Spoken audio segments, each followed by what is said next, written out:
notre histoire. Une créature plus que toute autre a hanté notre imagination. Sur Terre et dans les airs, le dragon a laissé son empreinte sur le folklore de nos ancêtres.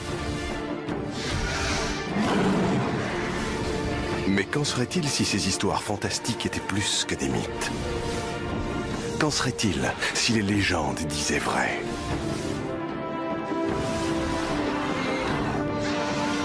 Voici l'histoire d'une famille unique qui a survécu depuis l'ère des dinosaures, afin de faire une ultime apparition au Moyen-Âge.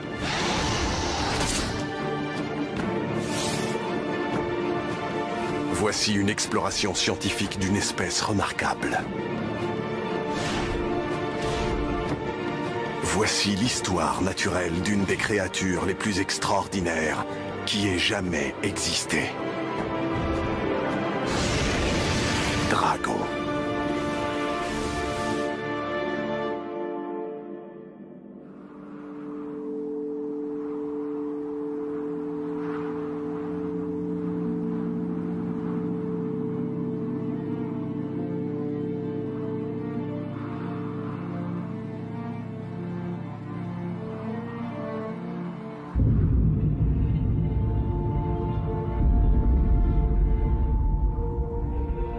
L'ère du Crétacé. À cette période, le monde était dominé par le plus redoutable prédateur qui ait jamais marché sur la surface de la Terre, le Tyrannosaurus Rex. Le T-Rex a été contraint de quitter son terrain de chasse habituel pour s'aventurer sur cette terre isolée. Quelque chose a fait intrusion sur son territoire, et la nourriture s'est faite rare. Il n'a pas mangé depuis des jours.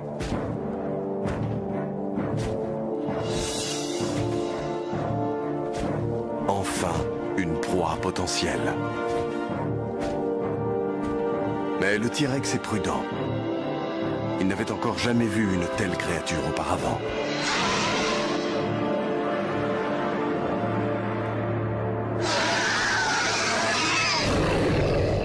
La faim le pousse à agir. Le poids avantage indéniablement le T-Rex. Sa proie tente donc de ruser. Elle déploie ses ailes afin de paraître bien plus grande qu'elle ne l'est en réalité.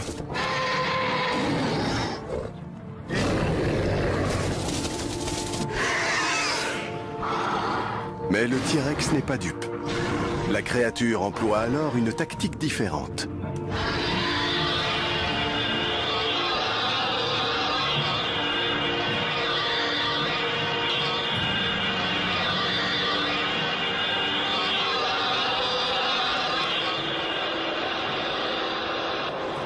Le cri s'entend à des kilomètres.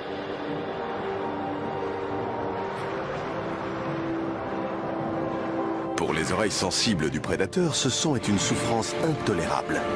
Mais le T-Rex n'est toujours pas découragé. Et aux alentours, il est impossible de se cacher. Mais c'est le T-Rex et non sa proie qui est mortellement à découvert. Ils ne sont pas seuls.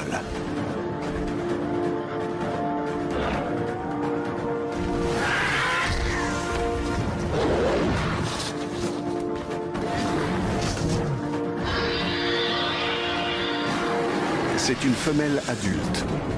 Un dragon préhistorique pleinement développé. C'est son territoire et elle protège son fils.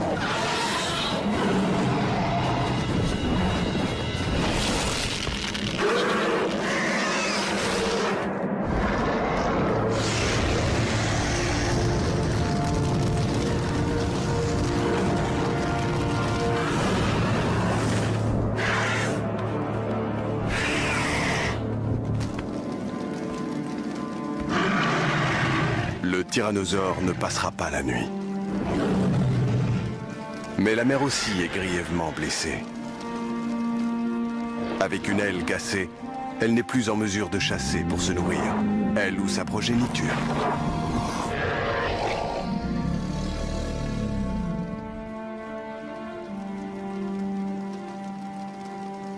65 millions d'années plus tard, le crâne du T-Rex va faire naître une théorie dans l'esprit de ce jeune et brillant paléontologue.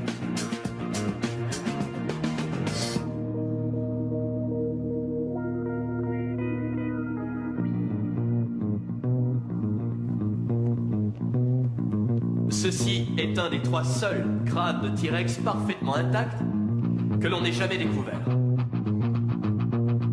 Tout avait commencé 5 ans auparavant, après ma découverte d'un T-Rex complet dans le Montana. Ça avait fait du bruit.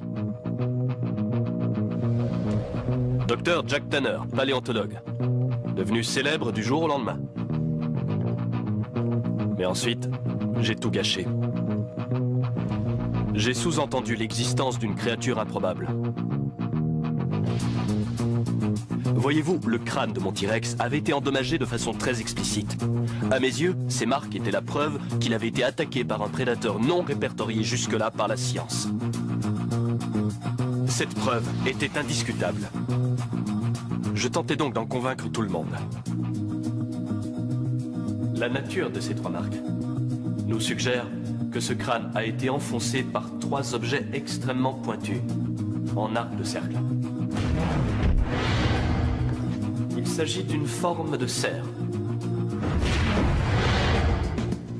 Mais je ne pense pas que ce soit ces blessures qui aient tué le tyrannosaure. Le coup fatal a été porté ici. Vous voyez ? Il y a un important dépôt symétrique de carbone de part et d'autre de notre crâne. Ce sont des traces de brûlure pertinentes et très précises. Peut-être que mon obsession infantile avait égaré mon jugement. Voyez-vous, enfant, j'étais passionné par les dragons. Les dragons des hautes mers, les dragons volants du Groenland, les dragons cracheurs de feu d'Europe. Et voilà la chose qui me frappa. Ces mythes se retrouvaient aux 4 coins du monde, n'est-ce pas? Au sein de cultures qui ne s'étaient jamais côtoyées. Or, des Andes jusqu'à l'Himalaya, on colportait des histoires de dragons. Comment? Voici la plus fine déduction d'un enfant, parce que ces histoires étaient vraies. La semaine dernière, devinez, surgit de nulle part une info vitale parvenait à l'homme dragon. Une autre découverte. Pas dans le Montana cette fois-ci, mais sur une montagne en Roumanie.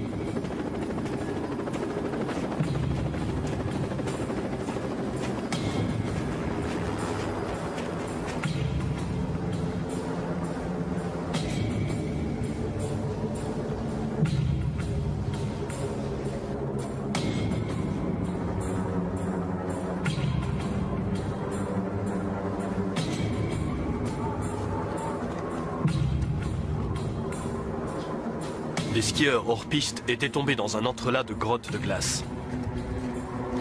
Et ils avaient fait une découverte horrible.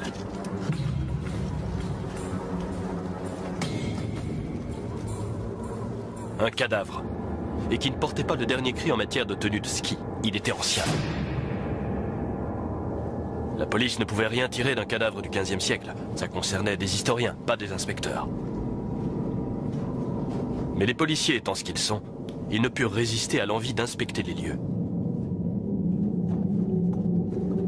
Ils découvrirent un lieu du crime médiéval. Un massacre.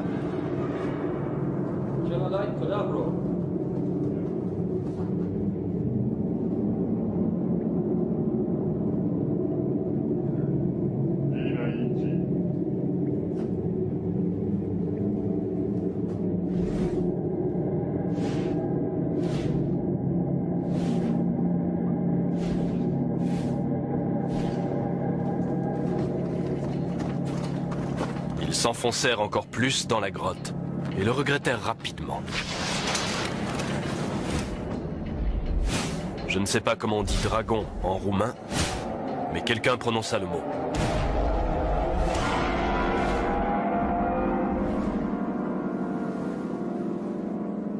Les Roumains contactèrent donc le musée, à Londres.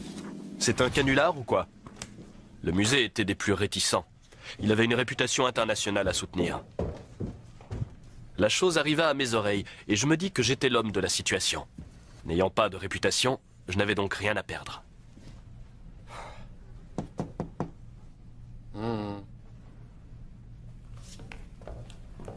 vous avez vu les photos? Tous les membres du département ont vu ces photos. Et alors? Ma foi, les autorités roumaines ont officiellement sollicité l'aide du musée, lequel doit le plus discrètement possible statuer sur la découverte qui les a mis dans tous leurs états. Ils ignoraient de quoi il s'agit et nous aussi. Pourrais-je y aller? Comme représentant du musée.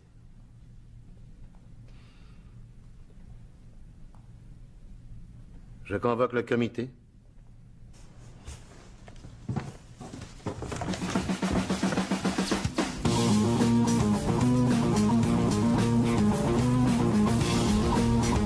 Et me voilà, en compagnie de 2 jeunes membres prometteurs de notre immense maison qui me considèrent comme un hurluberlu patenté. Nos ordres sont stricts. Si la chose est de quelque intérêt, la rapatrier à Londres.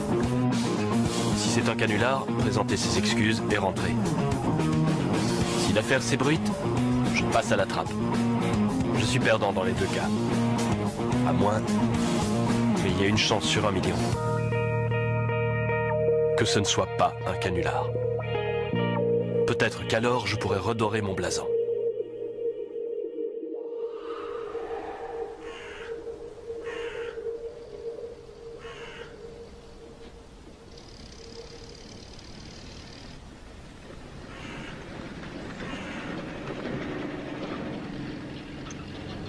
Ça commençait très mal. Ils avaient tout extrait de la montagne. Qui sait quel indice ils avaient pu compromettre?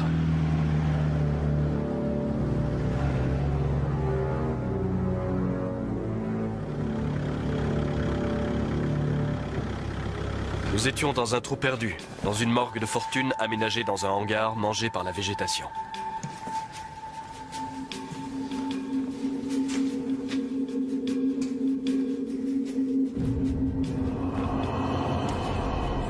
La thèse officielle voulait que les corps aient été noircis par la glace.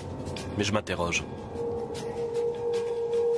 Demandez-moi mon avis et je vous donnerai une toute autre version. Mais je me mêle de mes affaires. Ma tâche m'attend, derrière cette bâche.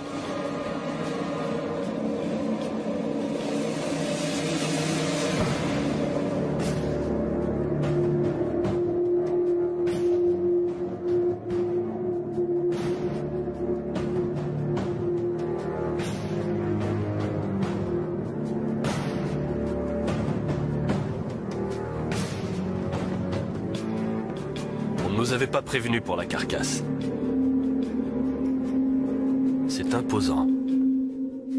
Je comprends pourquoi les Roumains ont été cachotiers. Je devrais faire de même si j'avais une once de bon sens. C'est forcément un canular. Non?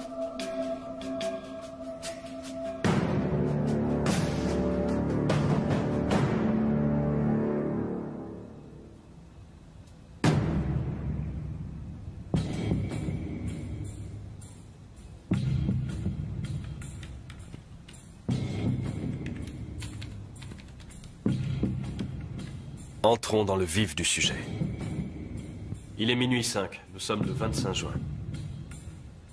Le docteur Tanner et son équipe sont forcés de pratiquer un examen scientifique avancé sur un animal non encore identifié. La peau est très réaliste. Trop bien conservée. Si c'est un canular, c'est le plus élaboré que j'ai jamais vu. Allez, mon trésor. Qu'est-ce que tu es? L'épiderme est écailleux. Ça a une queue. Ces 2 détails indiquent que nous sommes devant un reptile. Il a pourtant 2 membres apparents qui s'achèvent par ce qui semblerait bien être des cerfs.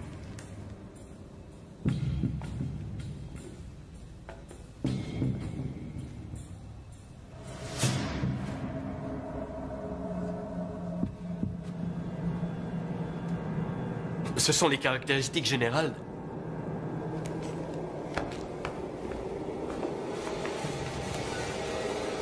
Ce sont les caractéristiques des espèces volantes.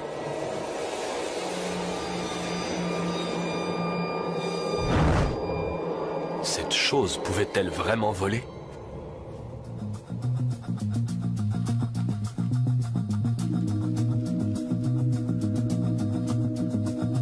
Elle est trop lourde pour ses petites ailes.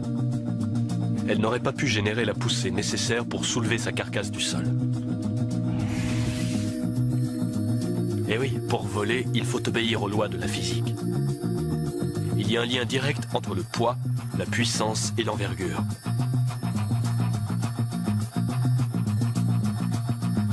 Les mensurations des ailes nous donnent une envergure de moins de 10 mètres. C'est insuffisant. Cette créature a l'air étudiée pour voler. Tous les éléments sont réunis, mais bizarrement, quelque chose cloche. Estimation du poids? À vue de nez, dans les 480 kilos. Peut-être 500 kilos. Il doit détester ça. Non, ne me dis pas. Le quotient L surpoids est insuffisant pour qu'il puisse voler, c'est ça? Il est trop lourd. Une créature ailée qui ne pouvait pas voler.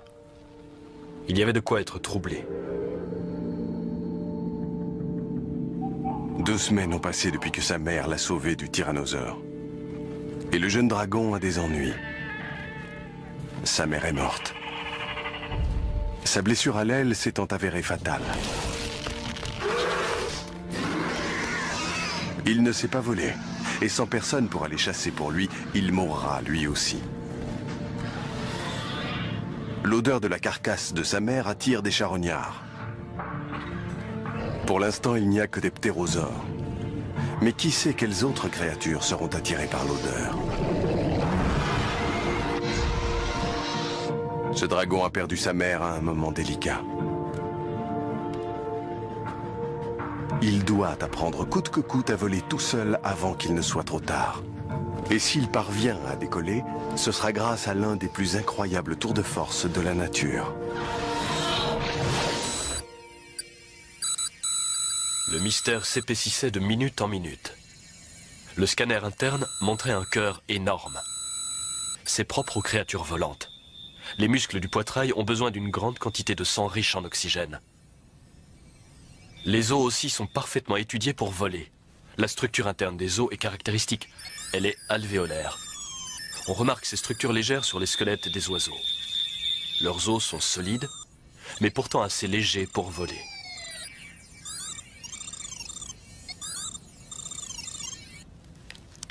Mais tu n'en restes pas moins trop lourd pour tes ailes. Allez, quel est ton secret? Alors, bonne nouvelle? Il y a une chose inhabituelle dans la cavité thoracique. Qu'est-ce que c'est? L'image est trop floue. Pas de temps à perdre en spéculation. Je vais l'ouvrir.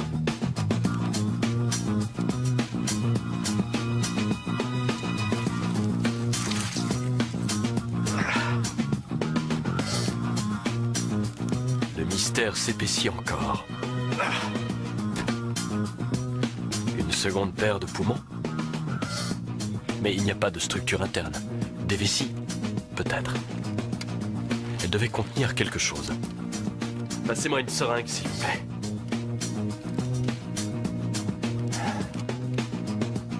Merci.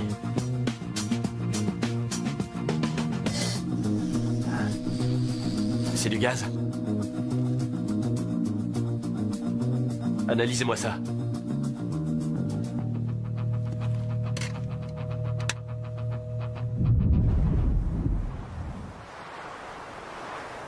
Incapable de chasser, le jeune dragon exploite la seule nourriture qu'il ait à disposition. La viande de sa mère le conservera en vie quelques jours. Mais s'il ne peut voler, il ne peut chasser. Son avenir paraît compromis. Pourtant, même dans la mort, sa mère peut encore l'aider.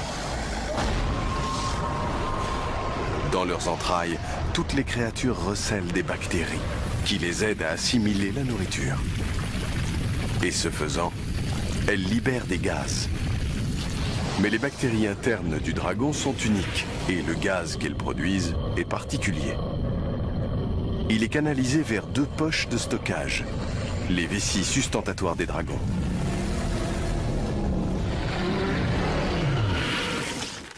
Complétant le squelette ultra léger, ces vessies fournissent la clé de voûte de l'envol, à condition que l'on sache s'en servir.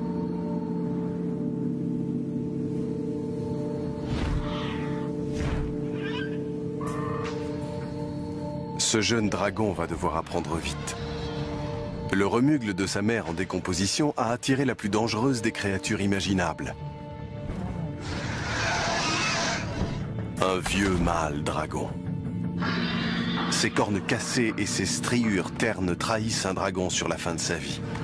Et c'est une mauvaise nouvelle pour notre jeune. Passant leur temps à lutter pour leur territoire, la plupart des mâles ne vivent jamais très vieux. Mais ce dragon est toujours debout. C'est un survivant. Et il a faim.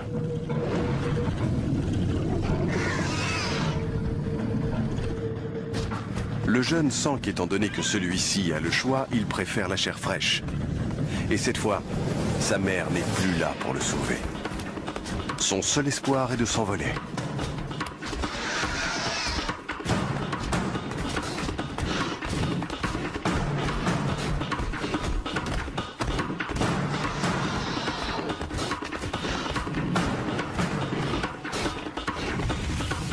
Alors, composition du gaz, principalement de l'hydrogène. De l'hydrogène? Ce gaz est 14 fois moins dense que l'air. Il est inodore et il est incolore. Si on met de l'hydrogène dans un ballon, qu'est-ce qui se passe? Il s'envole, n'est-ce pas? Le jeune dragon se dirige vers les arbres. Là, le vieux mâle ne pourra pas voler.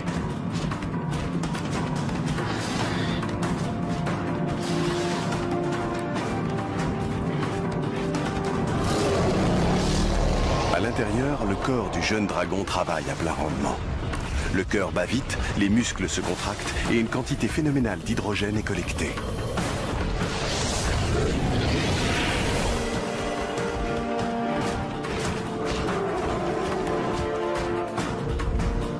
Alors, selon vous, une fois gonflée à bloc, quelle serait en mètres cubes la capacité de cette vessie? Dans les 15 mètres cubes.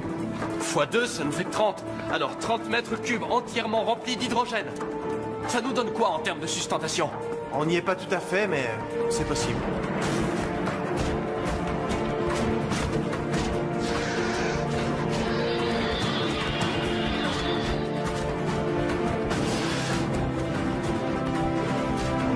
À présent, les vessies sustentatoires du jeune dragon sont pleines, mais hélas, son estomac l'est aussi. La viande en cours de digestion l'alourdit, et au moment crucial, l'instinct prend le dessus. Il vide son estomac et déploie ses ailes.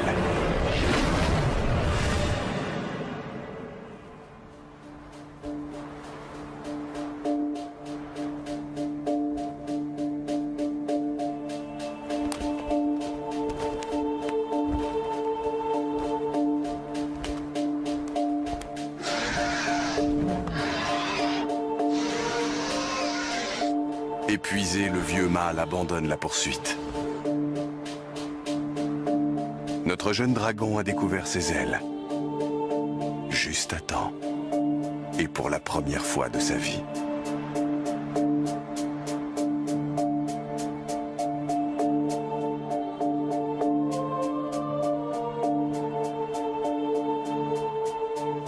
Les analyses suggèrent, ça reste à confirmer bien sûr, qu'il est possible, je dis bien possible, que cette créature ait pu voler. Ce n'est pas un canular. Cette chose est réelle. C'est un gigantesque lézard volant. Est-ce présomptueux d'espérer que tu aies pu aussi cracher du feu?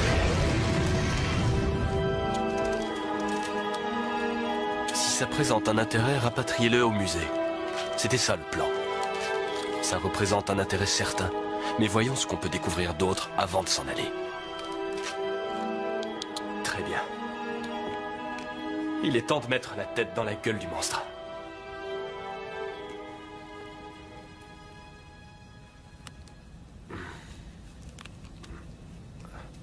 C'est à l'évidence un carnivore. Un formidable prédateur. Qu'est-ce que c'est que ça? Tu as des incisives pour couper la viande. Et des molaires pour mâcher? Les raies ont le même genre de dents pour casser des coquillages durs comme la pierre. Qu'est-ce qu'un prédateur carnivore fait avec des dents pareilles?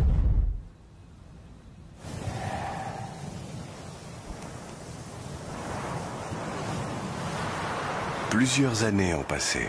Et notre jeune dragon est à présent un jeune adulte. Mais il n'a pas de foyer. Sans territoire, il n'aura jamais de nourriture régulièrement. Et il ne pourra jamais s'accoupler. Mais son heure est venue. Il lui arriva par le passé de pénétrer accidentellement les territoires de mâles dominants. Aujourd'hui, aucun doute n'est permis. C'est une bravade audacieuse. La moitié des jeunes mâles sont tués au cours de luttes territoriales. Le terne manteau de l'adolescence s'est métamorphosé en un éclatant vêtement destiné à intimider les mâles rivaux.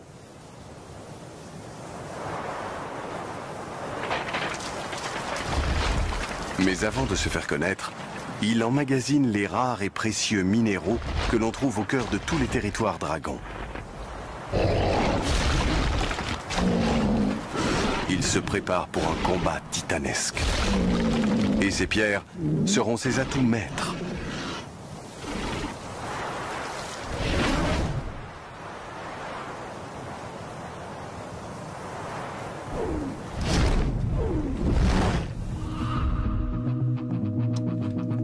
La gueule est assez étonnante. La surface interne de la gueule est stupéfiante. On dirait presque qu'elle est cuirassée. Voilà une chose que j'ai déjà vue auparavant. Une valve charnue à l'arrière de la gorge. Ce clapet ressemble beaucoup au faux palais qu'on trouve dans la gorge des crocodiles. Les crocos s'en servent pour empêcher l'eau d'affluer quand ils maintiennent leur proie sous l'eau. C'est une forme très caractéristique. En y réfléchissant, je me dis que j'en ai vu un fossile quelque part. C'est une structure interne hautement spécialisée. Lancez une recherche sur les sites archéologiques et les musées pour voir si un os semblable a déjà été trouvé quelque part. À moins que ce soit une adaptation. Il est possible que ça ne servait pas à empêcher l'eau de refluer vers l'arrière, mais plutôt à empêcher le retour de flammes de venir brûler la gorge. Ça a l'air tellement stupide dès qu'on le dit à haute voix. Aucune trace n'indique que du feu ne soit jamais sorti de la bouche de cette créature. Pas de résidus de nourriture carbonisée, aucune trace de calcination, nulle part. C'est comme si tous les outils se trouvaient là et qu'ils ne les avaient pas utilisés. Peut-être qu'il ne crachait pas de feu du tout. Vous avez peut-être raison.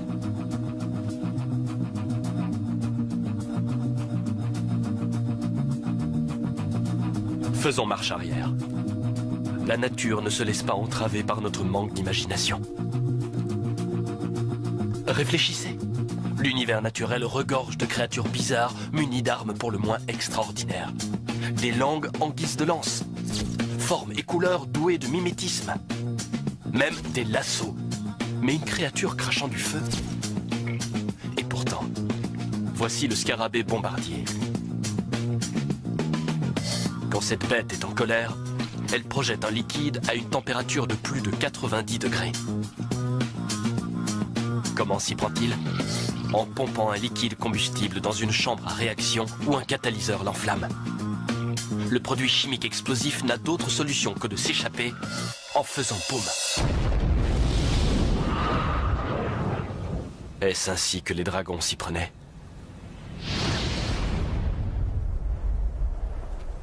Au cœur de son territoire, le dragon occupant le mâle alpha lance un avertissement dans les airs. Il indique qu'il est prêt, en forme et suffisamment confiant pour gâcher le précieux feu en démonstration. Le message est bien reçu par notre jeune prétendant.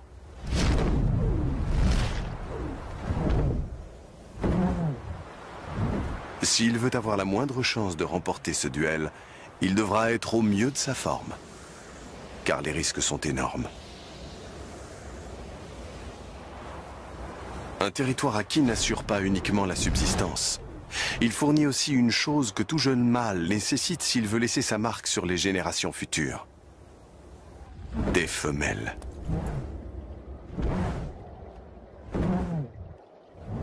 Et cette femelle est la raison de sa présence. Elle est en rut. Et d'ici un mois, elle s'accouplera avec le mâle alpha. Il a tué pour elle auparavant. Et il recommencera.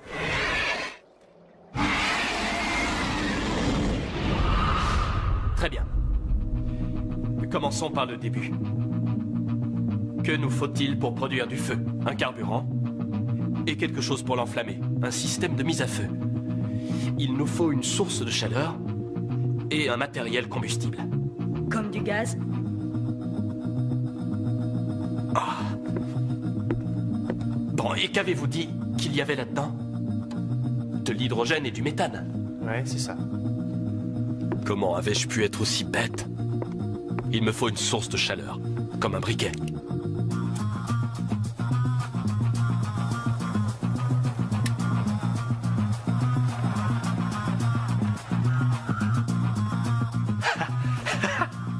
C'est de l'hydrogène et du méthane. Produits combustibles et gaz bien plus légers que l'air. Ces deux sacs servaient d'aide à la sustentation aérienne et de réservoir. L'évolution sous sa forme la plus économique. Ça, c'était réglé. Mais comment enflammait-il le gaz? Je pourrais avoir un petit échantillon.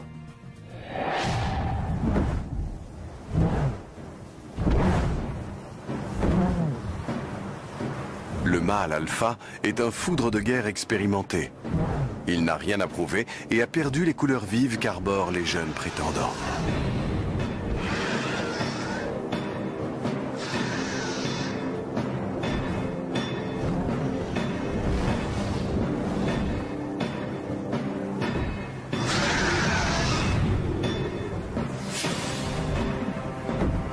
L'expérience paie immédiatement. Le mâle alpha touche le jeune dragon avec sa première salve. Le jeune dragon tente d'instinct de se mettre à couvert. Les nuages froids et humides atténuent aussi la douleur. Mais le mâle alpha n'est pas à l'abri des problèmes. Ses batailles sont soumises à des évaluations précises.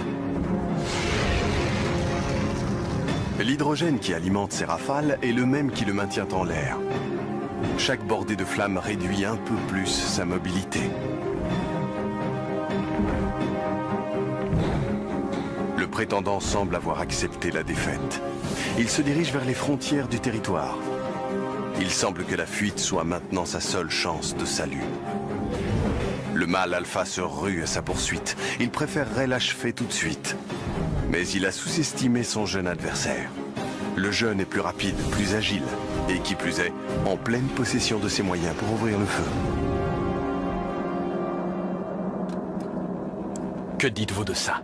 Les sédiments sur les molaires de la créature sont de la pierre, contenant une proportion significative de platine. Le platine n'est pas seulement un métal précieux, c'est un catalyseur. Comme avec notre ami le scarabée bombardier, le carburant a besoin d'un système de mise à feu. Et quand le platine se mélange avec l'oxygène et l'hydrogène, il y a combustion. Oh! Et ça produit du feu.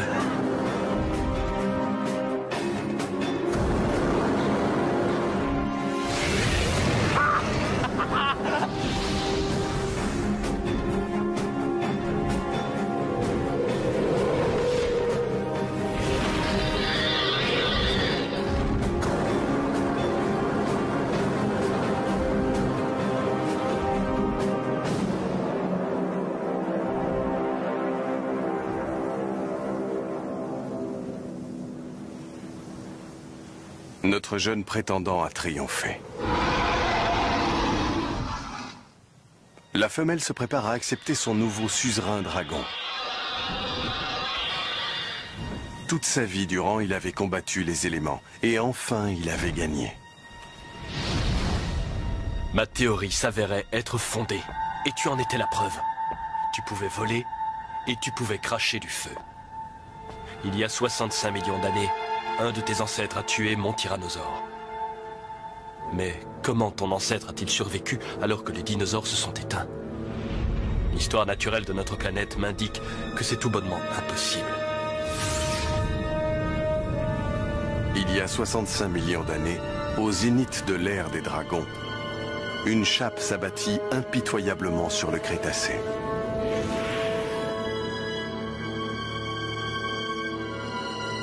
Une météorite de la taille de l'Everest percuta la planète. Connue sous le nom de crise KT, Crétacé-Tertiaire, elle balaya quasiment toute vie de la surface de la Terre. Mais étonnamment, ton espèce a survécu. Comment? Ça y est, j'ai lancé la recherche. Si la météorite KT a anéanti les dinosaures, comment une espèce géante comme la tienne a-t-elle pu survivre? Réfléchissons logiquement. Quelles autres créatures de grande taille ont survécu à KT? Les requins, les raies, les tortues, les élacantes, entre autres.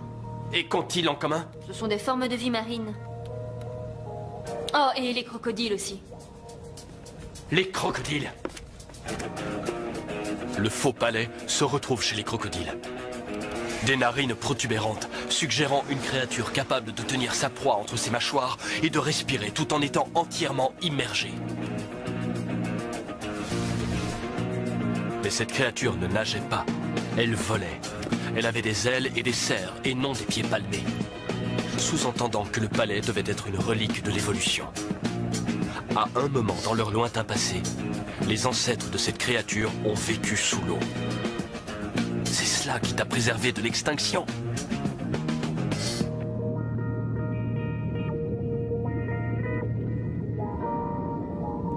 L'eau fournit effectivement aux dragons un moyen d'échapper à l'un des incidents les plus dévastateurs de l'histoire de la Terre. Mais pas aux dragons préhistoriques. Le dragon terrestre fut effectivement anéanti. Mais il n'était pas unique. La famille des dragons comportait une autre branche. Au temps de la catastrophe KT, le dragon préhistorique avait un cousin, le dragon marin. Les deux espèces descendaient d'un ancêtre commun, mais elles suivirent deux voies évolutives distinctes. Le dragon marin vécut sous les océans, et la vie marine fut bien moins touchée par la crise KT.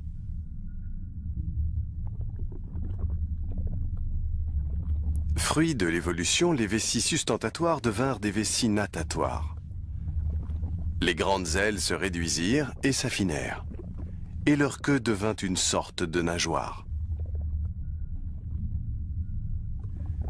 Les dragons marins s'adaptèrent et prospérèrent.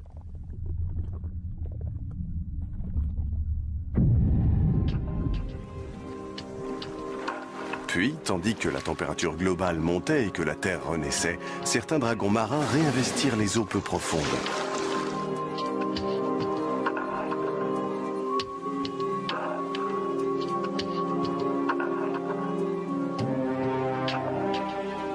Remontant les estuaires et les rivières, ils finirent par tenter de remettre les pieds sur la terre ferme.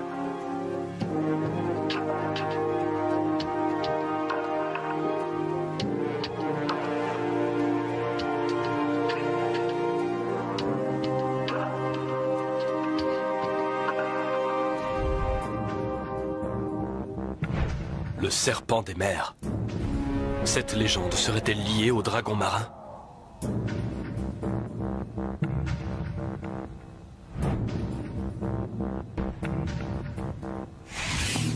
Le faux palais, regardez ça. On en a découvert un sur un site archéologique. C'est peut-être notre chaînon manquant. On l'a trouvé dans quel type d'environnement? Une forêt. Quelle sorte de forêt? Forêt de bambou. Je savais bien que j'avais déjà vu ce palais. C'était au cours de fouilles en Chine. Je pensais que c'était issu d'une branche disparue de sauriens. La vérité était nettement plus enthousiasmante. Les dragons marins étaient revenus sur la terre ferme et avaient évolué en de nouvelles espèces, dont au moins l'une d'elles en Asie. Habitants des forêts. À quoi pouvaient-ils ressembler? Dans la mythologie chinoise, les dragons sont fins, souples et élancés. Le type de morphologie dont pourrait être pourvu un animal récemment acclimaté d'un milieu aquatique. Était-il vraiment adapté à la vie dans les forêts?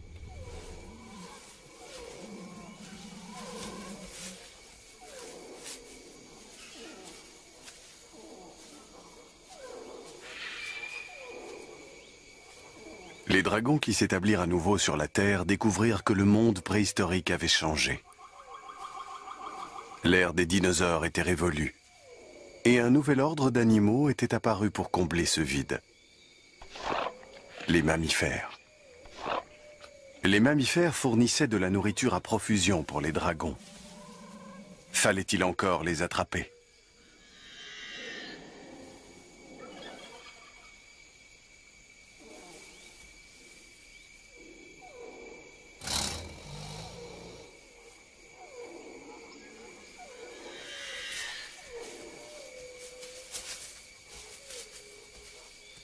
Son superbe camouflage et ses mouvements silencieux rendent ce dragon pour ainsi dire invisible au cœur de la forêt de bambou.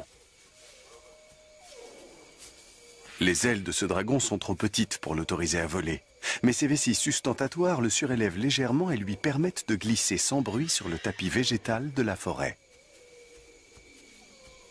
Les zébrures de sa peau estompent ses contours dans la lumière tamisée. Et pour assurer son invisibilité, cette relique massive de l'ère des dinosaures a dû développer de nouvelles ruses. Chasser les mammifères dans cet environnement broussailleux oblige à faire preuve de beaucoup d'astuces. Petits, rapides et agiles, les mammifères ont un incroyable sens de l'ouïe et de l'odorat. À la moindre alerte, ils décampent en un instant.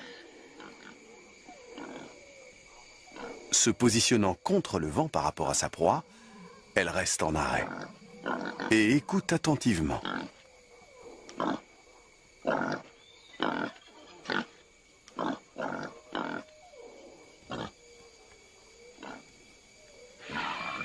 Mais elle n'est pas encore prête à passer à l'attaque. Pas avant d'avoir révélé une arme hautement spécialisée qui lui confère un avantage sur sa proie circonspecte.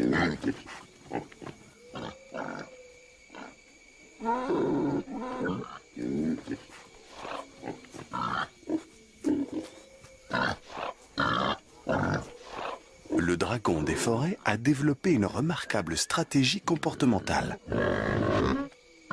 Le mimétisme.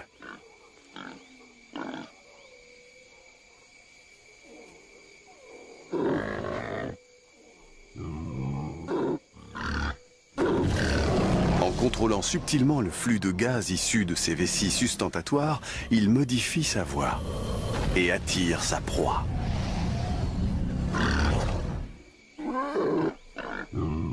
Mais la chasse est perturbée.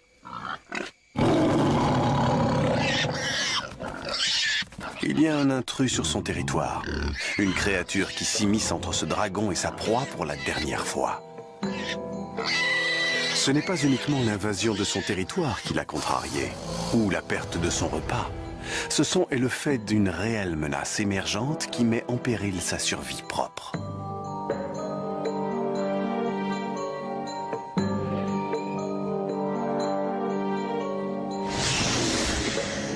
Un petit vol plané est la seule prouesse que lui autorisent ses ailes chétives. Mais il a flairé son ennemi et est déterminé à en finir avec lui.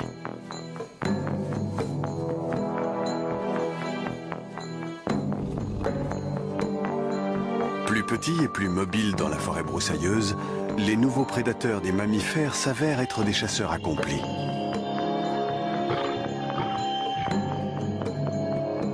S'il ne réagit pas, ses prédateurs le surpasseront dans la quête de nourriture et il mourra de faim. Il ne laissera pas une telle chose se produire. Le dragon se place à portée. Il se fond dans son environnement, invisible, mais pas inaudible.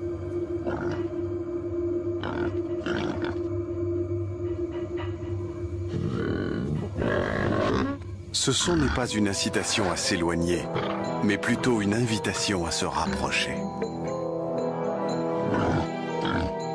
Le tigre a flairé son repas.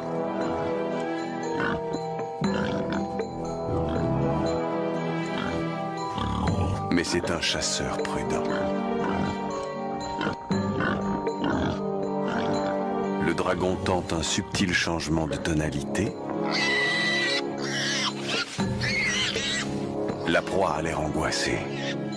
Peut-être est-elle blessée.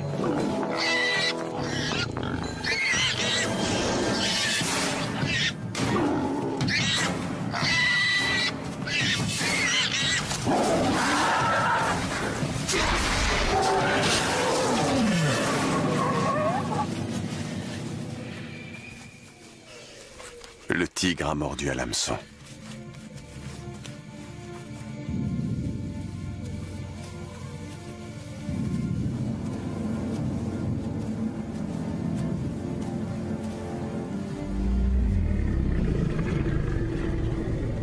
Un rival de moins, un repas de plus. Le gibier tué est traîné dans une clairière.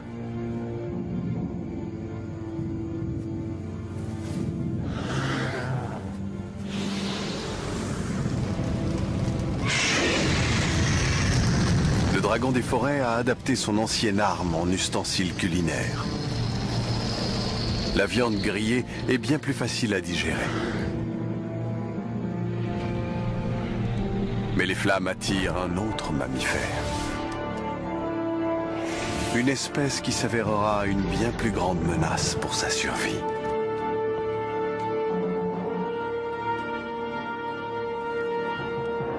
J'étais venu pour démasquer un canular, et soudain voici qu'une famille entière de reptiles revenait à la vie. Et quelle famille! De tous les géants préhistoriques, seule la tienne avait survécu à la catastrophe KT. Et tu n'étais pas le seul dragon. Il semblerait qu'il existait un dragon des forêts asiatiques, ainsi qu'un dragon des mers, tout comme dans les mythes. Serait-il possible qu'il y en ait eu d'autres? Il me faut plus de temps. L'hélicoptère sera là d'une minute à l'autre et il nous reconduira en Angleterre. Et une fois cette chose arrivée au musée, je ne pourrai plus l'observer.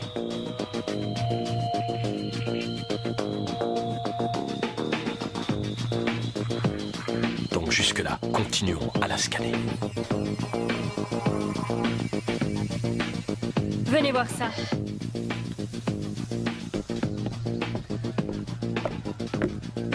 Je viens de remarquer des fragments ici. Qu'est-ce que c'est? Des côtes cassées? Non, la cage thoracique est intacte. Mais ce sont bien des fragments d'os, non? Qu'est-ce que ça peut être? Voilà qui explique ces proportions plutôt étranges.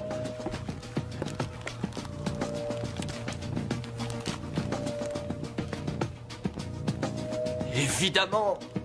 Le dragon a 4 jambes. Et 2 ailes. Ça fait 6 membres. Ah. Il n'a jamais existé aucun vertébré ayant 6 membres.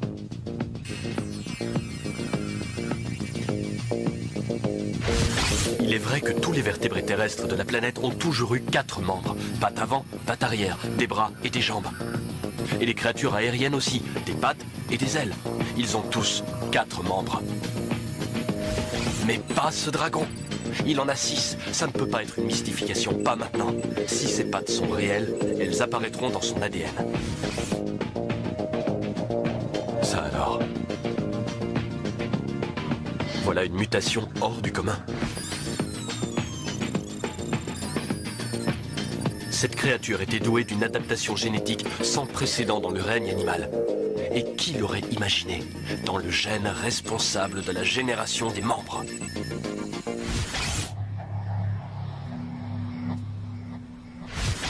Et c'est aussi décrit dans la mythologie. Les Chinois, les Aztèques, les Polynésiens, ils ont tous fourni des images de créatures démontrant la même adaptation. Des reptiles géants à 6 membres. L'indice était sous nos yeux. Comment avais-je pu passer à côté? Ces dessins ne sont pas le fruit de l'imagination. Ce sont des archives. Les peuples primitifs nous disaient quelque chose que nous n'écoutions pas. Et si ces images sont authentiques, ce sont des preuves supplémentaires indiquant qu'il existait plusieurs types de dragons et qu'ils vécurent partout à la surface de la planète. Très bien, nous avons des preuves de l'existence du dragon marin, le serpent de mer des légendes, du dragon des forêts qui vivait en Asie, le dragon chinois qui orne des milliers de vases. Et toi, nous te baptiserons le dragon des montagnes. As-tu laissé ton empreinte sur le folklore européen?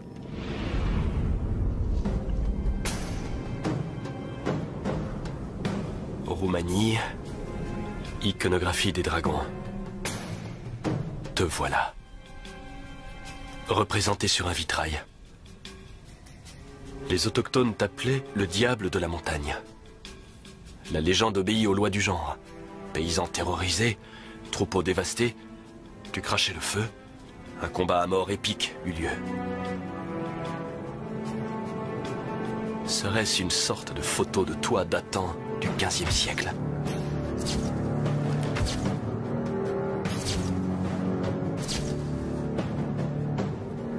Le fermier du coin t'avait donc baptisé le diable de la montagne. Quel genre de diable étais-tu? On arrive à la fin. Ils vont emporter le corps dans quelques minutes et je n'y aurai plus accès. Une dernière vérification. Aurais-je raté un détail? Qu'est-ce qu'il y a dans le cœur? Quelque chose y est enfoncé. Dans le ventricule droit, il y a un objet. Ce n'est pas de la matière organique.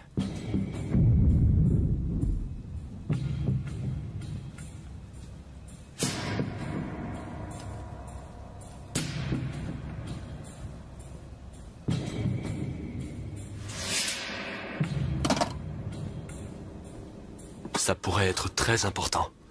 La preuve indiscutable que les dragons et les hommes étaient en guerre.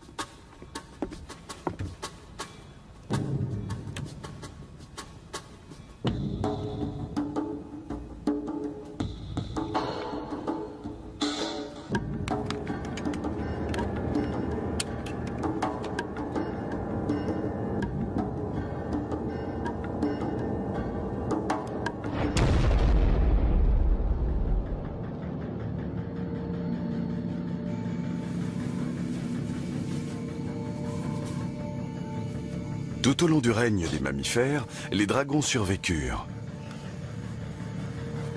Mais leur existence était précaire. Le feu était l'atout qui leur permettait de mener la compétition.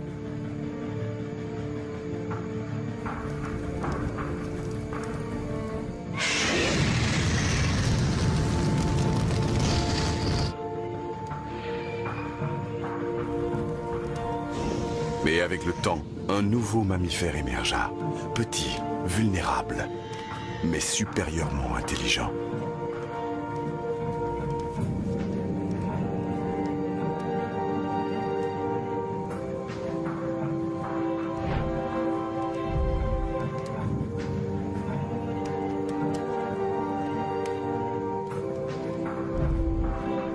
Physiquement, l'homme n'était pas de taille à faire face au dragon. Mais il reconnut et intégra le potentiel du feu.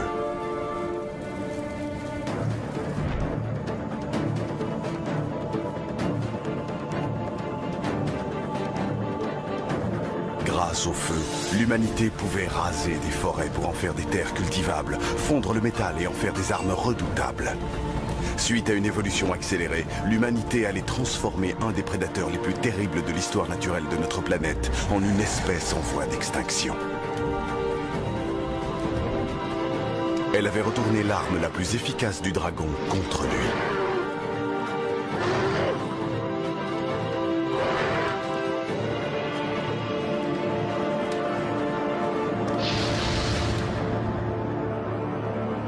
Les récits de ces batailles épiques furent relatés dans tous les folklores du monde.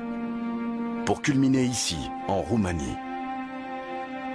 Une histoire sombre se transmettant de génération en génération. L'histoire d'un démon au sommet de la montagne et de chevaliers qui s'aventurèrent dans la brume pour ne plus jamais reparaître. Jusqu'à aujourd'hui.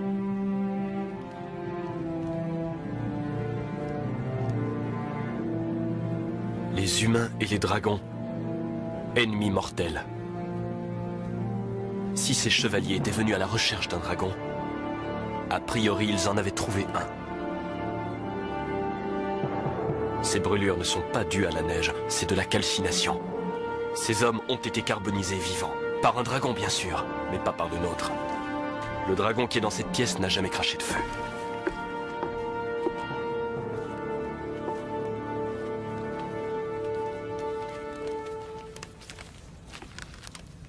Il nous restait des tests à faire. Ça y est, on a fini. Regardez. Regardez! Du carbone. J'ai découvert ça sur un des cadavres à côté. Ces corps ont été brûlés au 3e degré.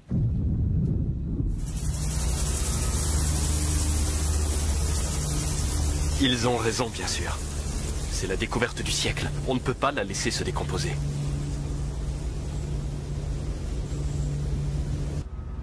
La montagne m'appelle. Qu'est-ce que ces hommes ont découvert là-haut? Ils sont prêts, ça y est.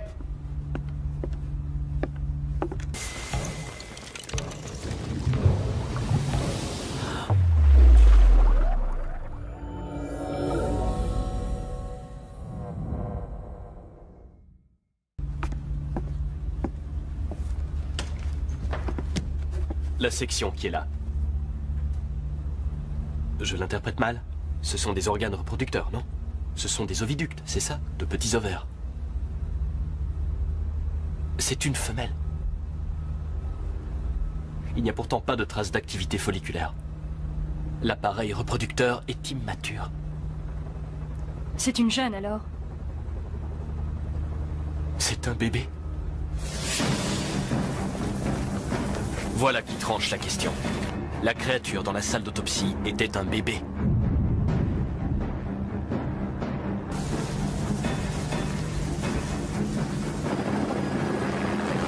La grotte n'avait pas été le théâtre d'un massacre au hasard. C'était un nid.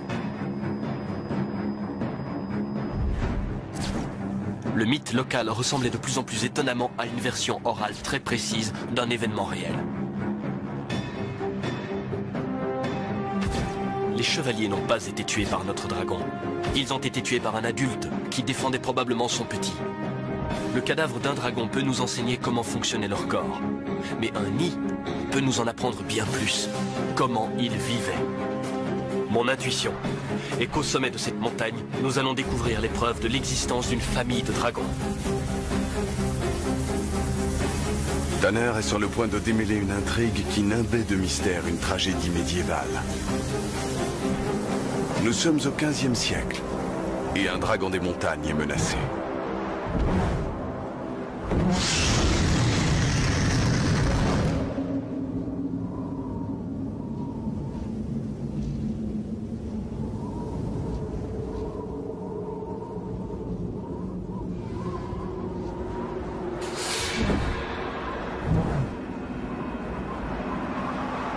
Les ancêtres lointains de ce dragon des montagnes femelles se nourrissaient des troupeaux sauvages qui parcouraient les vastes plaines d'Asie. Mais les troupeaux furent domestiqués par l'homme. Ils ne constituaient plus pour les dragons des proies légitimes, c'était du bétail. Ainsi, les dragons qui se repaissaient dans ces plaines furent repoussés vers les régions reculées de l'Europe. Et dans ces régions isolées, les troupeaux sauvages sont rares. Aujourd'hui, elle chasse la créature la plus rare sur Terre. Mais ce n'est pas pour la manger. Aujourd'hui, elle cherche à s'accoupler. Elle répand son odeur sur tout son territoire.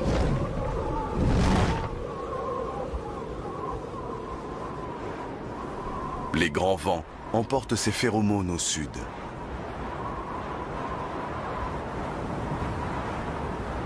Les femelles dragons s'accouplent une fois tous les 7 ans. Cette femelle mature n'a pourtant encore jamais vu de dragon mâle. Néanmoins, tous les ans, lorsqu'elle est en rut, son instinct lui ordonne d'exécuter sa parade nuptiale. Elle ne sera bientôt plus en rut. Et elle devra attendre encore un an pour une autre opportunité.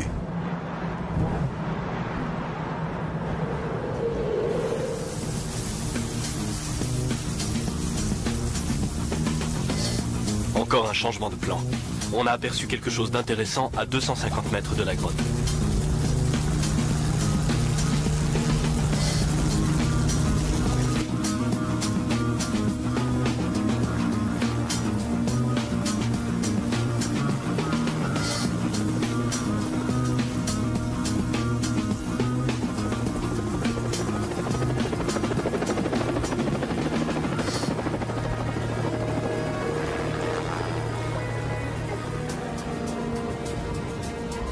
La fonte des neiges a dévoilé des détails inhabituels sur les pierres. Un observateur inexpérimenté ne les verrait même pas ou les prendrait pour le résultat original d'un processus géologique. Mais moi, mon esprit est en ébullition et même en feu. Et ces pierres m'ont tout l'air d'avoir été calcinées.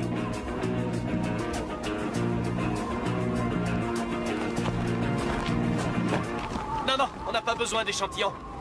Je voudrais que vous suiviez ces axes pour repérer d'autres traces de brûlure. Et faites attention où vous mettez les pieds. Prenez garde aux crevasses. Très bien. Approximativement à 2 heures au sud du point de largage. En direction du lieu du carnage. Vous pouvez prendre une référence GPS? Ouais, d'accord. Preuve tangible de décoloration de la pierre. Il semblerait qu'elle ait été soumise à une rafale de chaleur intense. La pierre en a été littéralement balafrée. Les pierres ont été brûlées jusqu'au point de fusion sur des axes symétriques. Les dimensions sont impressionnantes. La foudre n'aurait pas pu faire ça. Un feu de forêt? Aucune chance. On se trouve en pleine montagne, aux abords d'un glacier.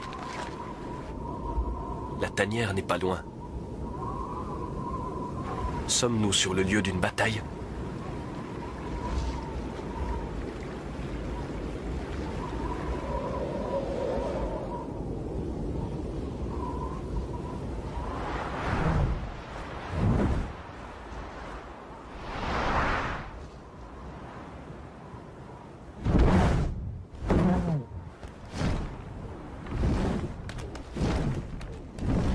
La femelle regagne son antre.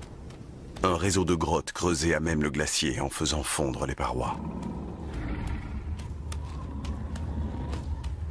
Malgré les températures glaciales qui règnent à l'extérieur, dans son repère il fait relativement chaud. Tout comme dans un igloo, les murs épais retiennent la chaleur. Mais le dragon des montagnes a un autre axe de défense contre le froid. De ses ancêtres aquatiques, il a hérité d'une protéine sanguine qui empêche ses tissus de geler. Celle-ci s'est révélée vitale pour son espèce, qui s'est vue contrainte d'élire domicile dans des habitats de plus en plus hostiles. Bientôt ce sera l'automne, et son métabolisme ralentira, tandis qu'elle se prépare à hiberner.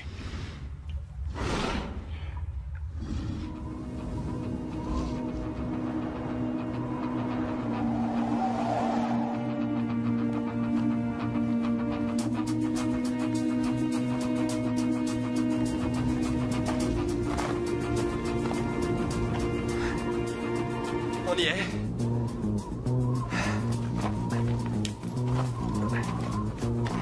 Pourquoi as-tu choisi un lieu aussi éloigné et aussi inhospitalier pour vivre? Venez!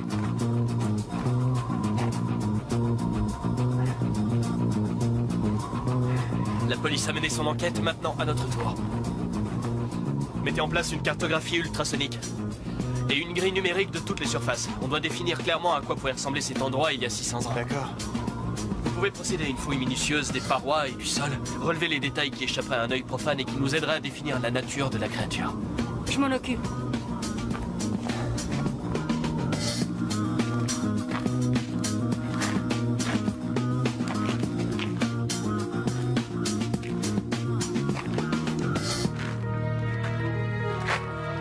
C'est donc ici qu'ils t'ont surpris. Poseur de grille numéro 1, en place. Le scanner laser va nous permettre d'établir la topographie des lieux. Ensuite, nous pourrons définir avec précision la position de tout ce que nous trouverons. On a déjà une cartographie? J'ai grillagé presque toute la grotte, mais c'est un vrai labyrinthe. Il peut y avoir n'importe quoi derrière ces parois. Le glacier est en mouvement. Réglez les charges du scanner radar au minimum. Si ça se trouve, l'endroit est extrêmement instable. Le scanner radar. De petites charges explosives envoient des ondes de choc dans la glace. L'écho radar nous révélera ce qu'il y a derrière ces parois.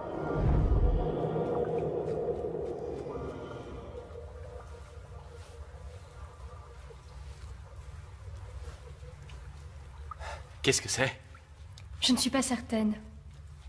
Je sais ce que c'est. Une bouse de dragon. C'est de la matière organique, à mon avis. Elle est superbement conservée. Beau travail. Emballons-la.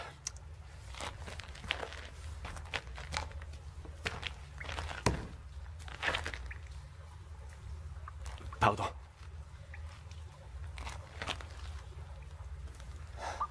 Il y a des traces d'éclats d'ossements. Regardez, on dirait des noyaux de fruits. Des noyaux de dattes. Le palmier dattier n'était pas courant dans les Carpates, même il y a 600 ans. Il est possible qu'elle se soit égarée, mais il est plus probable que ce soit les excréments d'un autre dragon. La question suivante est donc... Pourquoi aurait-il couvert d'aussi importantes distances en traversant les continents et les climats? Qu'est-ce qui a bien pu le faire venir jusque dans les Carpates? L'auteur de cette bouse avait pris son dernier repas dans un endroit bien plus chaud. Quelque part en cours de route.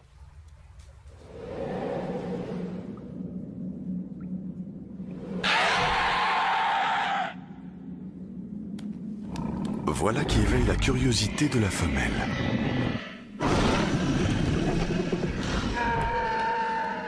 C'est un son qu'elle n'a jamais entendu auparavant. Et pourtant, il lui est étrangement familier.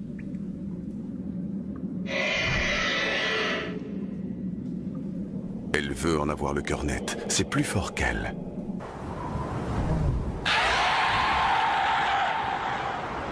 Contre toute attente, un dragon des montagnes mâles a senti l'odeur de notre femelle. C'est un dragon nomade venant du mont Atlas en Afrique du Nord. Son besoin de s'accoupler l'a conduit du sud de l'Europe jusqu'aux Carpates.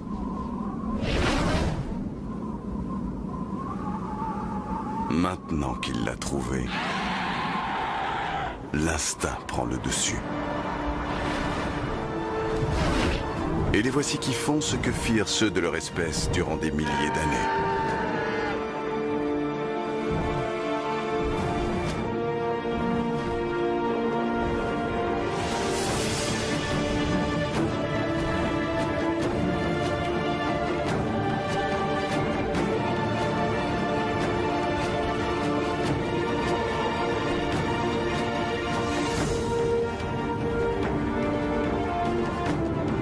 C'est une parade nuptiale, aussi périlleuse que spectaculaire. Au sommet de leur ascension, leurs serres se joignent et ils se laissent tomber. C'est une stupéfiante chute libre. Le test ultime de leur foi.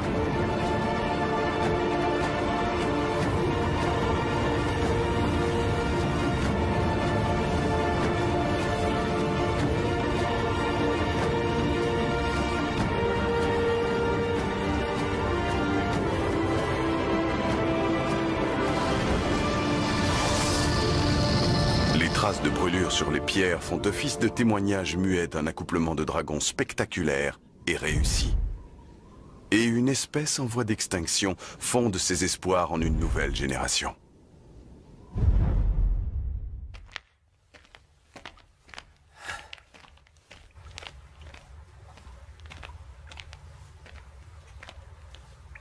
Qu'est-ce que c'est?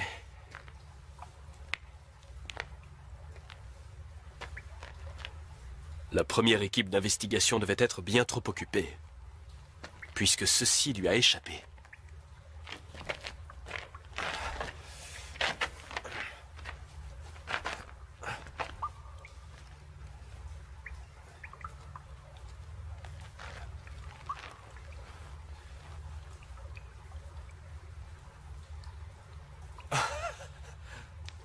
C'est un nid.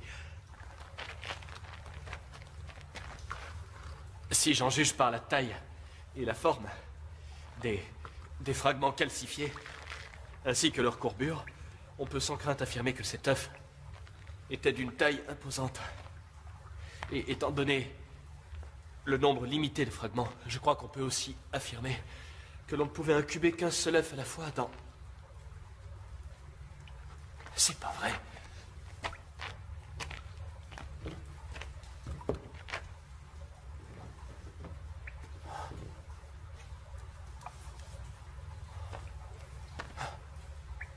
2 œufs dans le même panier. Mais un seul a fini par éclore.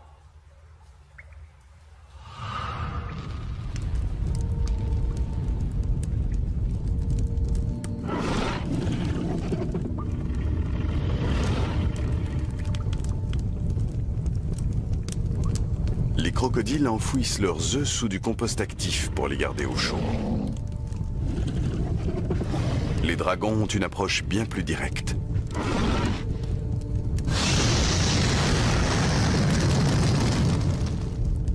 La coquille des œufs a des propriétés thermorésistantes et peut tolérer des températures élevées. En fait, sans cette chaleur fulgurante, les dragons à naître se trouvant à l'intérieur mourraient de froid.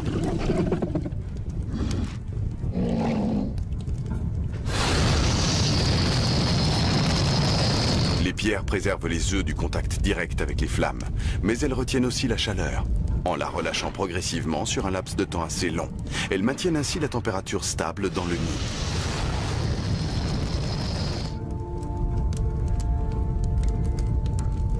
Si elle veut devenir mère, un contrôle constant et précis de la température est essentiel durant la longue période d'incubation.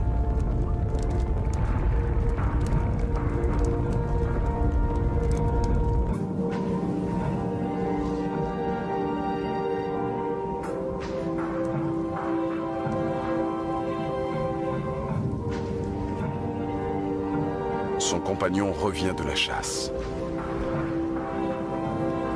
Il revient les mains vides. Encore une fois.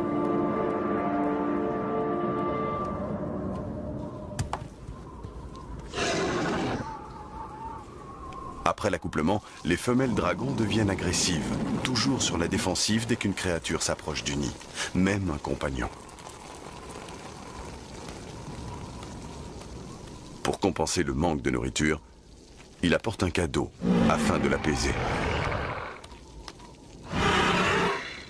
Une autre pierre pour le nid.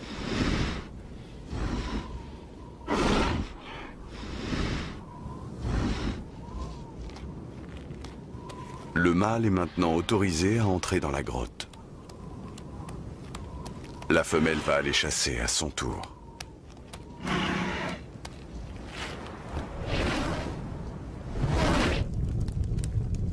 À présent, le nid est sous la responsabilité du mâle.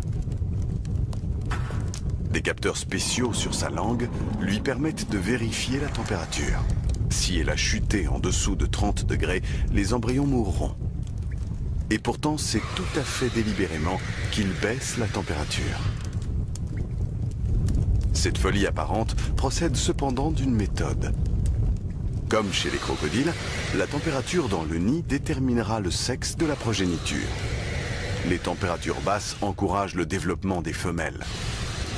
Les mâles, même ses fils, seront en compétition pour le territoire, la nourriture et les femelles reproductrices. Des femelles lui conviennent mieux. En temps normal, cette stratégie égocentrique est judicieuse. Mais au sein d'une espèce en voie d'extinction, un déséquilibre des sexes pourrait s'avérer fatal. Si un malheur lui arrivait, ce petit groupe serait condamné.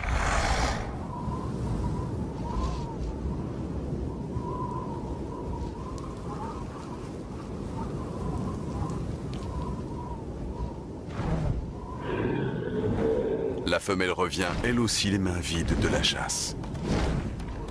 Le mâle n'est pas à son poste.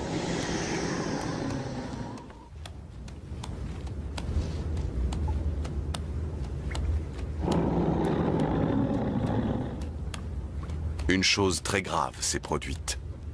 Le mâle a laissé la température de l'incubateur descendre dangereusement.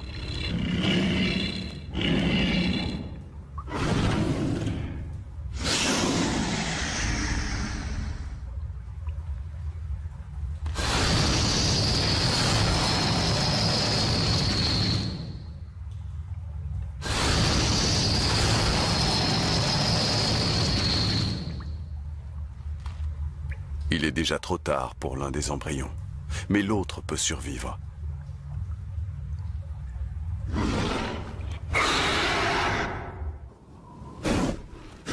Le mâle sent le danger et préfère s'enfuir.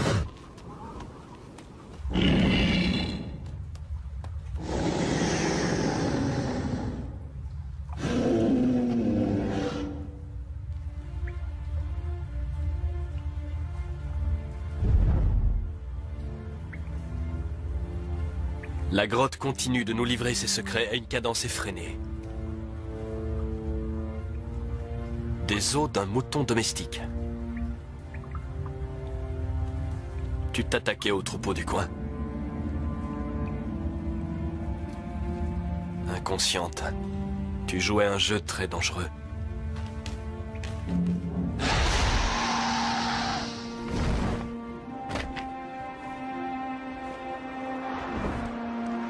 La femelle s'est attaquée à un troupeau pour se nourrir. Elle a une bonne raison.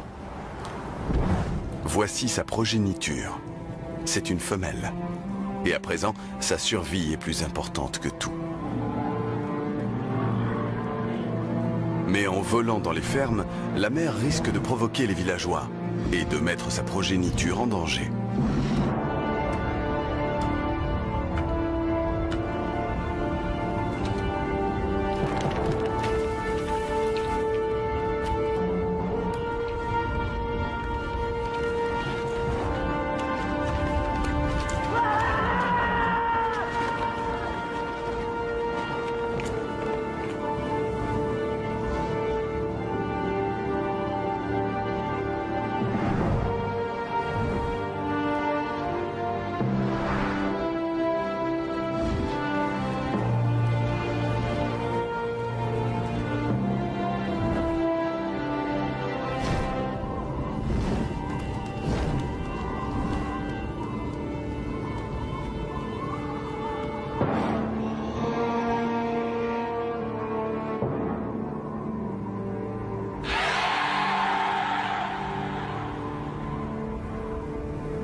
Inconsciente que sa tête est mise à prix, la femelle dragon continue à former sa fille pour l'avenir.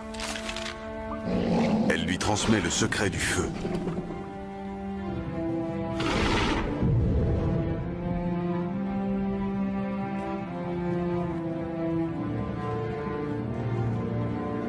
Ces marques auraient pu être faites hier. Il cherchait quelque chose dans la pierre.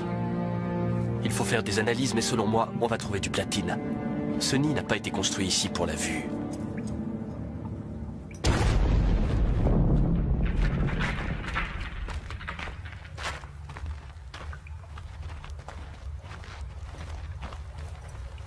Ça y est, j'ai les résultats.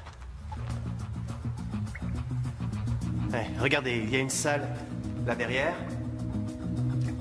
Il y a une seconde salle derrière nous, là. Et une troisième devant nous, juste là. Ça fait 3 salles, mais on a le temps d'en explorer qu'une seule, alors qu'est-ce qu'on fait? Je n'en ai aucune idée. Une minute. Qu'est-ce que c'est? Il y a quelque chose sur la pierre.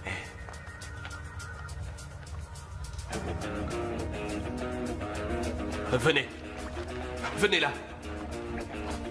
Tenez-vous là. Levez le bras. Ce bras. Bon, restez là et ne bougez pas. Non, non, non, baissez votre bras.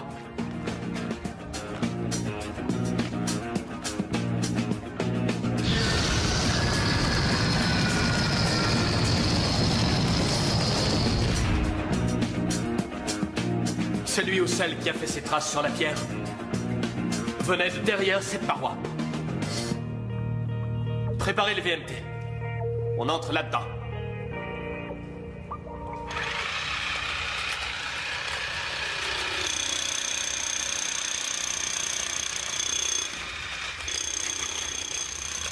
Le VMT, véhicule miniaturisé télécommandé. Le nec plus ultra de l'arsenal du paléontologue moderne. Cette petite caméra peut se faufiler dans les passages les plus étroits et nous renvoyer des images.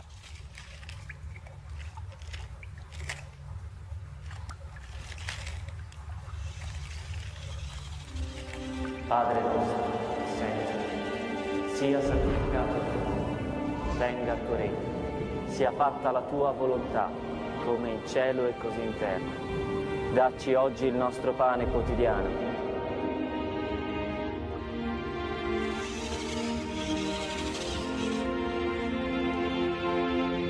E rimetti a noi le nostre debiti, le nostre colpe, come noi le rimettiamo ai nostri debitori.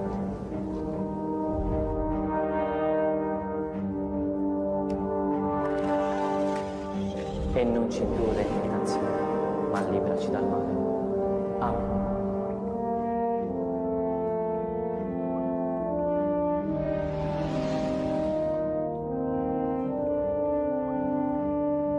Il faut qu'on entre là-dedans.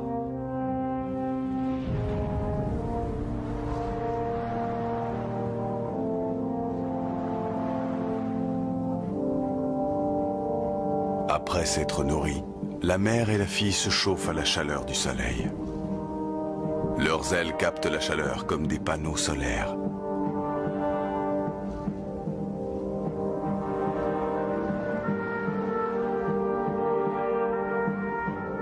Durant ces rares moments d'intimité, elles se prélassent ensemble et se réchauffent mutuellement. Bientôt, la mère devra retourner chasser et sa fille restera sans surveillance.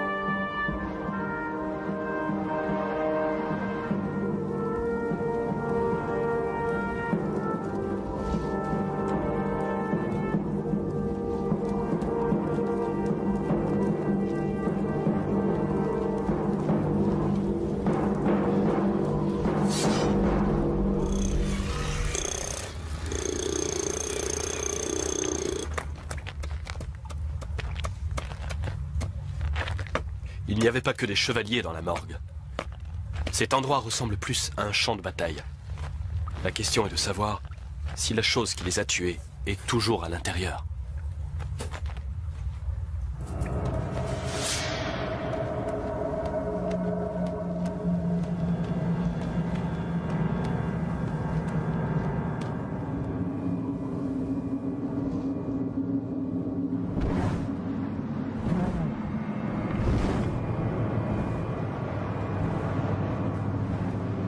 L'été tirant à sa fin, elle cherche par tous les moyens à s'engraisser ainsi que son bébé avant d'entrer en hibernation.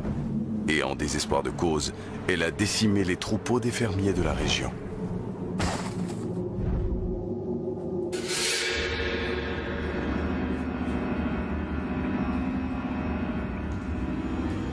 Il y a 2 camps de plus dans cette salle.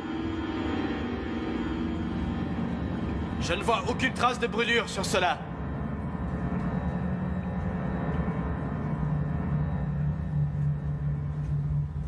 Je touche au but. Je le sais. Où es-tu?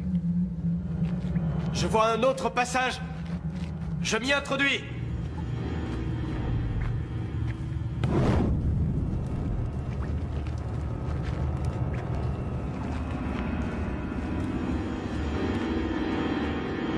Jadis, les hommes et les dragons vivaient côte à côte. Les dragons étaient respectés. On leur vouait même un culte. Aujourd'hui, ils sont traqués comme la vermine. L'homme a chassé les dragons vers ces lieux désolés. À présent, même ici, ils ne sont plus en sécurité.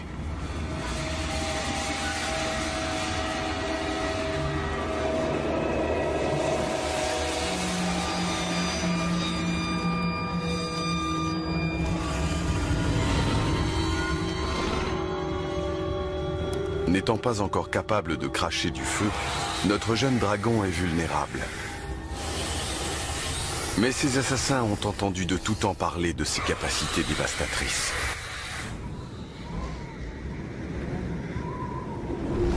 Se méfiant du diable cracheur de feu, ils restent prudents. Ils finissent par comprendre que ce dragon ne constitue pas une menace.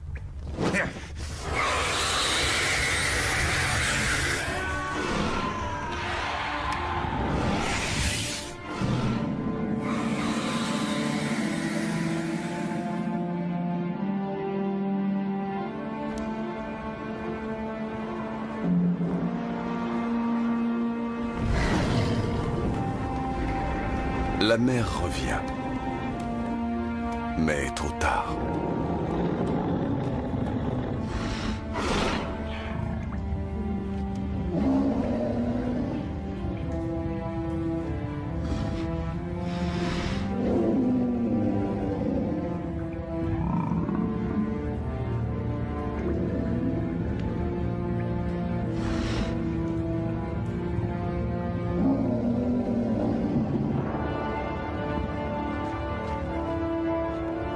chagrin va devoir attendre. Elle a senti une odeur qui lui glace le sang bien qu'étant familière. Ultime insulte, l'assassin porte le sang de sa fille comme un trophée. Ces guerriers ont peut-être survécu à de nombreuses batailles, mais rien ne peut les préparer à la furie qui va s'abattre sur eux. Ils ont semé le vent, ils vont récolter la tempête.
Comme tous les mammifères supérieurs, les dragons passent beaucoup d'années à élever leurs petits.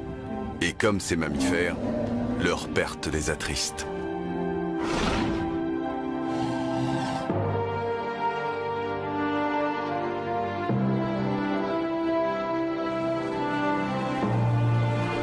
Mais suite au traumatisme de la mort de sa fille, la femelle dragon est à nouveau en rut.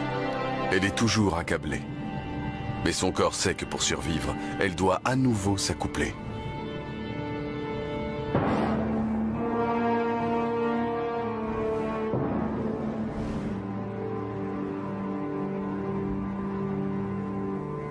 Elle relance le processus destiné à attirer le mâle sur son territoire. Elle a étalé au grand jour les armures des assassins de sa fille.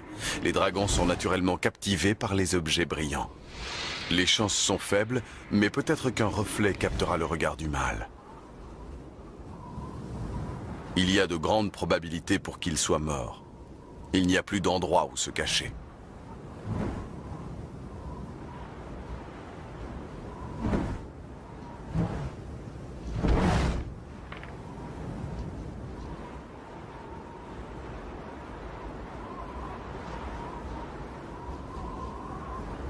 L'hiver étant là, l'hibernation s'impose.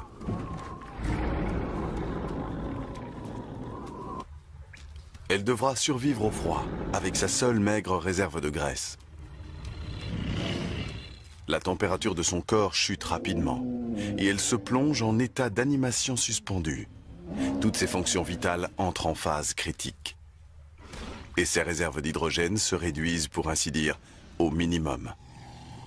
Et dans cet état, elle est aussi vulnérable que sa fille.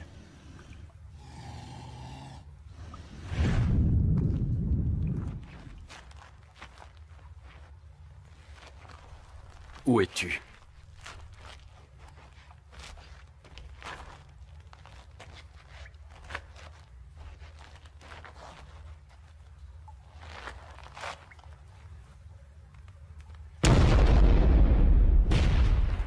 Un autre corps!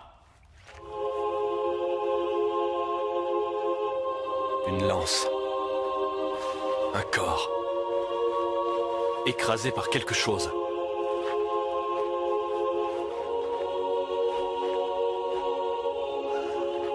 J'ai trouvé une aile! Elle est énorme!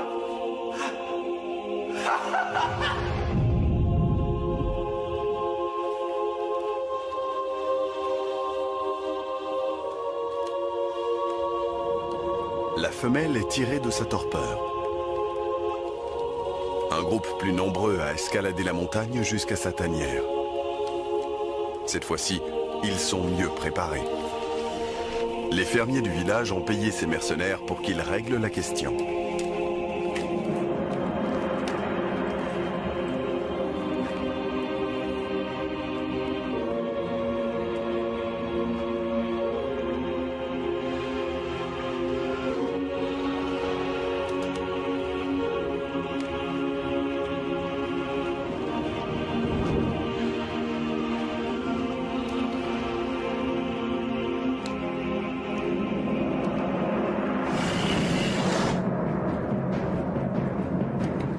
Le ventre vide, elle ne peut pas générer d'hydrogène.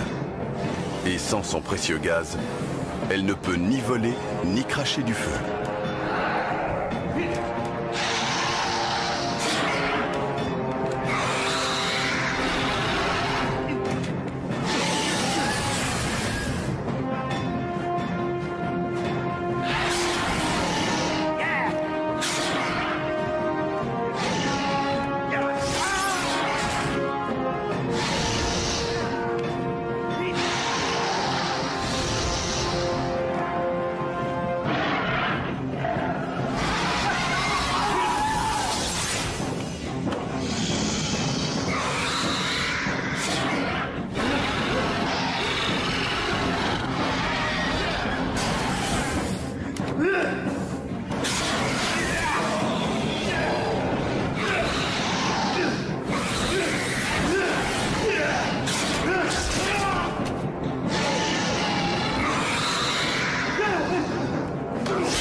Au fil des ans, la grotte finit par être scellée par la neige et la glace, et cette bataille sanglante fut figée dans le temps.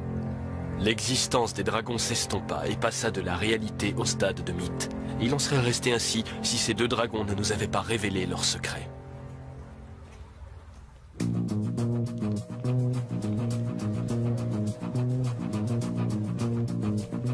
Ma réputation était au plus bas en quittant le musée. Et je revenais avec un récit qui allait couper court à toutes les rumeurs. Et des preuves qui nous conduiraient à réécrire l'histoire naturelle. Les créatures de légende étaient réelles. Mais les légendes nous avaient rapporté une vue tronquée de la réalité. Je révélais à mes confrères l'existence de la famille que nous avions découverte. Un groupe d'animaux qui avait vécu aux côtés des dinosaures.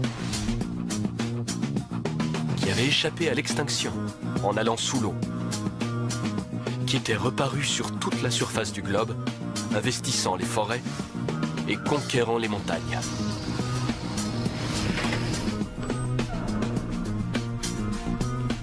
Mais il n'est pire sourd que celui qui ne veut rien entendre. Il voulait voir les preuves. Qui pouvait le leur reprocher? Par ici. Mettez vos lunettes, s'il vous plaît.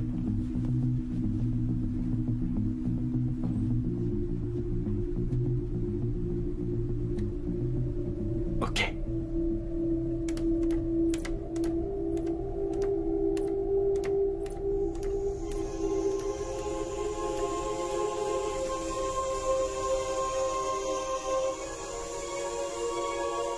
L'histoire de la vie sur notre planète avait été réécrite par une mère et sa fille, réunies.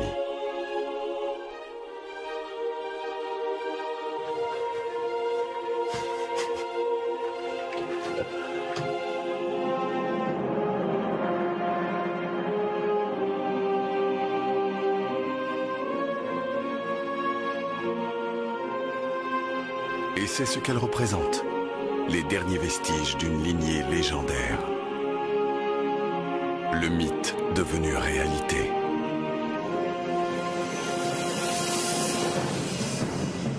Le mythe d'un voleur de moutons. La réalité d'une mère luttant pour nourrir son petit. Le mythe d'une bête cruelle. La réalité d'une survie à tout prix.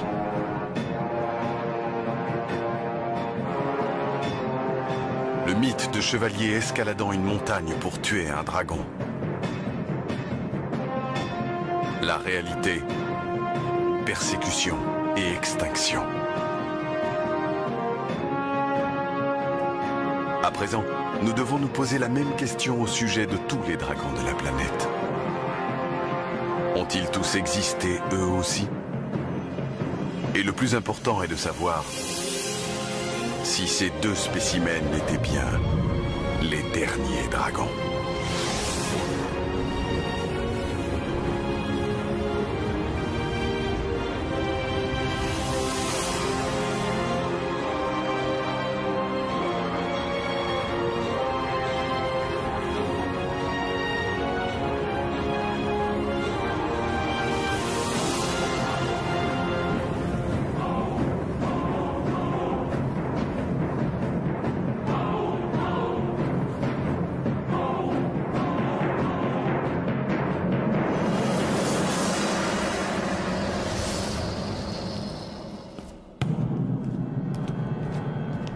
Ah, professeur Tanner, j'ai pensé que ça vous intéresserait.